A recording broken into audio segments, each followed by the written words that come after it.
Well, hello, and thank you so much for joining me, Sally. We're so grateful that you would come on and talk to us about everything that's happening in the dairy industry. And why don't you just introduce yourself to our audience and tell us a little bit about Weston A Price Foundation?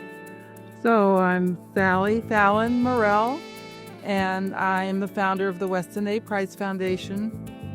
We founded it in 1999, and at the same time, we founded a campaign for real milk, and we have a website for each organization. And the goal of a campaign for real milk is to make raw, unpasteurized, grass-fed whole milk available everywhere in the United States. And we have really made progress in the last 25 years. When we started, there were only 27 states where farmers could provide raw milk to customers. And now there's 47, so we're almost there. That is so exciting. And can you just kind of walk us through the process of, or maybe some of the timeline of consolidation and policies that have prevented people from just even accessing milk from their local rancher? Right. So in the old days, you could buy milk from any farmer. It wasn't pasteurized. There was a problem in the big cities. The cities were filthy. There were horses everywhere and piles of manure, and they didn't have sewers. They didn't have clean water, and the death rate among the babies was 50%. And people didn't blame it on the sewers or the water. They blamed it on the milk. And the milk was filthy too, so maybe part of the problem was the milk. So this got people to accept this idea that if they heated the milk, it would be safe. At the same time, there was a movement to bring clean raw milk in from the cities on ice, and that saved a lot of babies. Health officials were very pleased with this wonderful milk coming in, but it was more expensive. So some of the big elites started these milk banks where they sold pasteurized milk at a price that undercut the farmers. I'm sure you've heard this before. And pretty soon they made pasteurization legal, mandatory in every state. So you can imagine how they had this coordinated effort to do this. And what this did was impose a Marxist system on the dairy farmers. They could not set their price. They could not sell to the public. They had to sell to the dairy company. And of course, then the dairy companies consolidated. There's now only 4 dairy companies. Even though you see different brands of milk, it's all the same company. And they fix the prices. In fact, the prices are fixed by Congress now. And they can't do anything about these prices. And the dairy farmer today is getting the same price for his milk that he got in World War II. And all of his costs have increased astronomically. So this is why they're going out of business. The small and medium-sized dairy farm can't make it. They don't have the economies of scale. And dairy farms go out of business at the rate, I believe it's 16 per week. And we've gone from a country with millions of dairy farms to, I think it's about 50,000 now. What's happening? This is a terrible thing, not only for children who needed the wonderful milk, but for the countryside, because the dairy farm, the prosperous dairy farm, was the backbone of rural life in this country. And that's here. And now what's happening to those cows and those herds as they're sort of being moved into bigger and bigger dairies? Right. So they've gotten scientific and they've gotten efficient, okay? And people who've never been around cows have decreed that these cows should not be outside. They should be in big barns. So the typical dairy farm today is at least 1,000 cows, all under one roof. And typically these dairies are built in New Mexico and Texas because the minimum wage is lower there and they don't have to have workman's comp insurance for farm workers.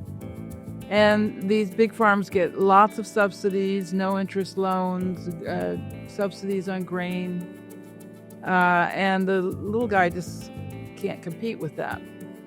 So the only people making money on milk today are the big guys. By the way, they recently built a dairy for 48,000 cows in Texas. 48,000.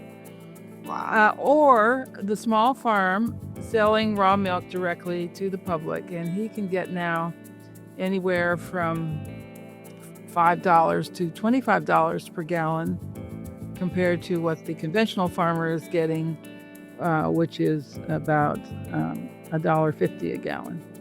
So before we switch and we start having the discussion about the exciting movements that you guys are making and how it's helping to reinvigorate rural economies and keep farmers on their land, I just had a really quick question about these confined animal feeding operations, which are called CAFOs, and how dairies are often falling within the legal parameters of a CAFO and being shut down when maybe activists or animal rights groups bring forward a bill to try and, protect animals from feedlots, for example. Like they have an idea of one thing, and then they don't realize that dairies actually meet the legal definition of a CAFO. So I was wondering if you could elaborate on that a little bit. Well, I don't know exactly what the legal definition is, but we don't like confined animal feeding. We advocate that these cows should be on grass.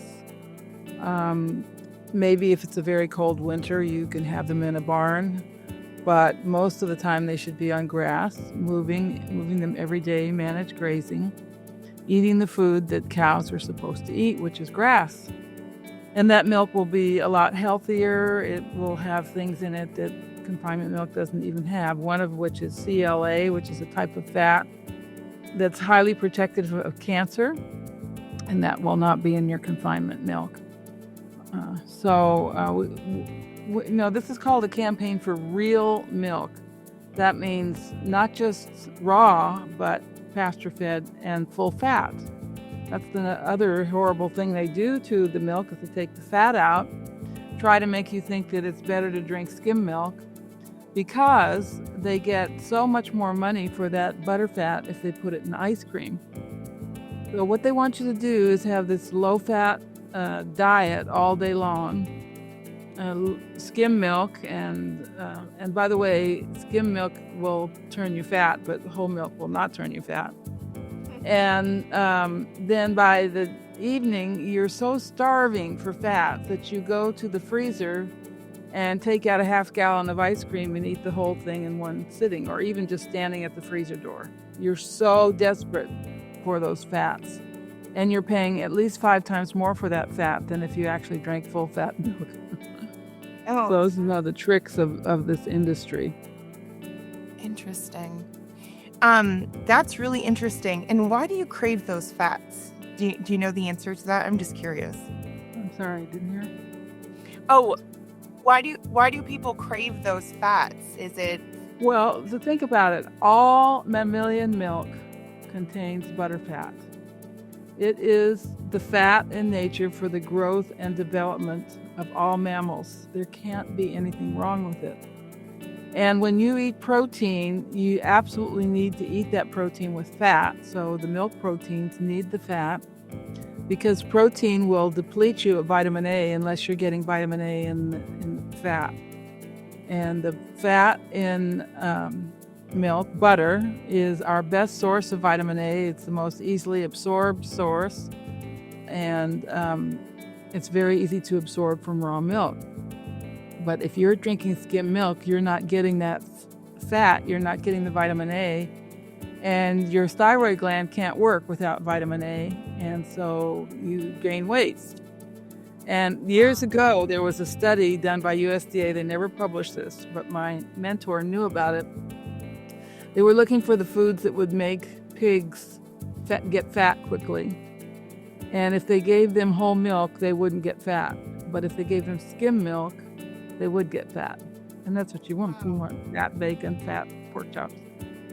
And so in the old days, you had your pigs on the farm. You may have sold the whole milk, but you also made cream and butter. and cheese. And so you had skim milk and whey left over, and that was the perfect food for feeding the pigs. And you could raise your pigs without paying a cent. You just had the waste product from the dairy cows. And then in the fall, when they were grown, you took them to the local butcher and you had them butchered and you could sell the meat. So it was a nice profit in that for the dairy farmers, like his bonus at the end of the year. Well, now the farmer can't sell direct. Well, he can, but it's getting more feasible to do it because we've changed the laws. But he also ought to be able to sell the pork, be able to have it butchered locally and make a decent living. And that's why we're here. That is what we are here to talk about. We are so excited to share. Maybe some of you remember the McCarthy era, and there was this big hullabaloo about communists being in the State Department. Remember that? Maybe you're too young to remember that. I remember these reports. What people don't realize is that the Marxists were in the Department of Agriculture. And they may not even have realized they were Marxists, but they were promoting his agenda, which was the industrialization of agriculture and taking the profit of agriculture out of the hands of the farmer and putting it into industry. Yeah. And that's exactly what's happened with our agriculture system. And the Department of Agriculture is extremely hostile to farms like ours. Small farms, direct sales of raw milk, extremely hostile to grass-fed beef, local butchers. And you talk to them about this and they laugh at you. They think you're like this little museum or something. And they say, well, we can't feed the world with small farms. That's the mantra. And what they don't realize is that they are promoting Marxist agriculture. So, anyway. Egalitarianism. Mm-hmm. Well, and it's a top-down approach that completely ignores local needs, hijacks land use. Just in terms of the laws, Sally, and she's having difficulty hearing me, but in terms of the laws, it's top-down instead of a local. Yeah. Somebody interviewed me, I think it was Wall Street Journal, about raw milk, and she was trying to get me to say that we should have raw milk across state lines. And I said, no, I think it's good to have it just in each state because that keeps it small. And she didn't want to hear that. She also didn't want to hear, she kept trying to make me say that people drank raw milk because it was the end thing to do or because they were right-wing conservatives or something. And I said, no, that they drink raw milk because of the health benefits. They never published the article. Of course not. Yeah.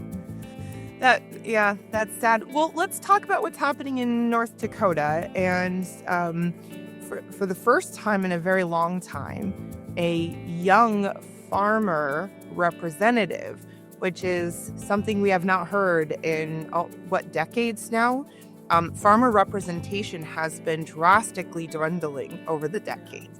And especially young farmers, we just don't have very many young people filling that generational gap. And we have a young man who is 18 who ran for office, and now he's 21-year-old lawmaker and dairy farmer. And he just laid out the facts and worked with both sides of the aisle in North Dakota, right? And tell me about what has been happening in North Dakota. Well, you put me on the spot because our Pete Kennedy, who is our legal guy, knows all these laws, but I think they've just had a real liberalization of the raw milk laws. I think farmers can sell raw milk without inspection, even in stores. Am I correct? I was hoping that you would tell me more about it. Yeah, I don't know. I know that we've had a liberalization in North Dakota, so I don't know the details. But anything that allows people to buy raw milk is a very good thing, because this milk, it's nature's perfect food. Babies are so healthy when they grow up on raw milk. I have 5 grandsons growing up on raw milk, and then they're never sick. I actually can't remember any of them ever being sick. except one got asthma once when he drank the milk at school. And 4 years old, and my son, I started giving him raw milk, and he said to me, he said, "Sally, if I drink raw milk, I don't get asthma." So he learned that lesson when he was 4 years old. Yeah, our kids grew up on raw goat milk when Oh, yeah. very, very little. So are there other laws that you guys are working on in other states where Yes. So we're trying to get raw milk in Hawaii. I think we've got a bill on the legislature there. What we're working for in Rhode Island, the second state that's lacking, is to get pet milk in there. And Nevada is the third state. It will be the last. I was shocked to learn that there are dairies in Nevada, big confinement dairies, and they've been opposing, any laws that allow raw milk. I think what we're going to do is try to get goat milk. It is perfect for goats. The other state that I really would like to see, that I think really needs work, is New York. Because in New York, you can only sell raw milk off the farm. They can't deliver it, and they can't go to farmers markets. And that means that the Amish are coming in. They don't care about the law. And they're selling raw milk in New York City and Long Island and all of these places that should be buying milk from the state. We're working on allowing a third-party deliveries. Someone goes to the farm, purchases milk, and then delivers it to people. I think that would be a huge help to these farmers. There's lots of raw milk farmers, but their market is very limited because they're far from the population centers. do they deliver in glass jars like the milk? I don't know. Every farm is different. We are a dairy farm. We sell raw milk labeled for dogs and cats. Mm-hmm. And ours is in plastic bottles, because to do glass bottles, we'd have to get a recycling license and have all kinds of infrastructure to build just to have glass bottles. So Sally, I would imagine you have a lot of people who say, but raw milk is so dangerous. It was made illegal for a reason. But I understand that you guys have some statistics from the USDA that say otherwise, right? yes, well, that was always the reason. They make people afraid, okay? And they accused raw milk of killing all these babies in New York, when it wasn't the milk, it was the unsanitary conditions of living in New York. And we have looked very carefully at deaths, hospitalizations, and illnesses from raw compared to pasteurized milk since 2000, and there's really no difference. It's higher hospitalizations, but that's because if you get sick and they ask you if you drank raw milk, they put you in the hospital. But if you say you drank pasteurized milk, they don't put you in the hospital. So that one really is kind of false, and it doesn't count. But in 2007, we had 3 deaths from pasteurized milk. We've had deaths from pasteurized mother's milk. The most deaths there have been from raw milk possibly is 2, and both of those are highly disputed. It's a person who didn't drink raw milk, but her family drank raw milk, and so they just said she died from raw milk. Another was a cancer patient who was on her last legs anyway, highly compromised immune system. The thing is, we know so much more about milk today than we used to, and we now know that milk contains antimicrobial components, lactoperoxidase, lactoferrin, and many others that kill pathogens. And they kill pathogens selectively. They leave the good guys. They support the growth of the good guys in the gut, and they kill the pathogens. They also build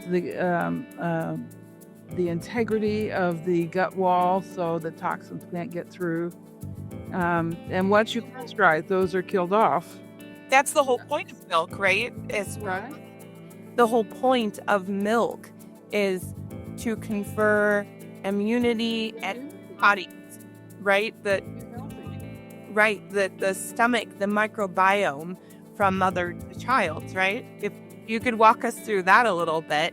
I think it's important to remember what the role of milk is to begin. Yeah, the role of milk is to start the immune system in the infant. The infant has no immune system, and the milk is the immune system. The milk has all the components of blood except red blood cells. So it has white blood cells, immunoglobulins, neutrophils, all these things.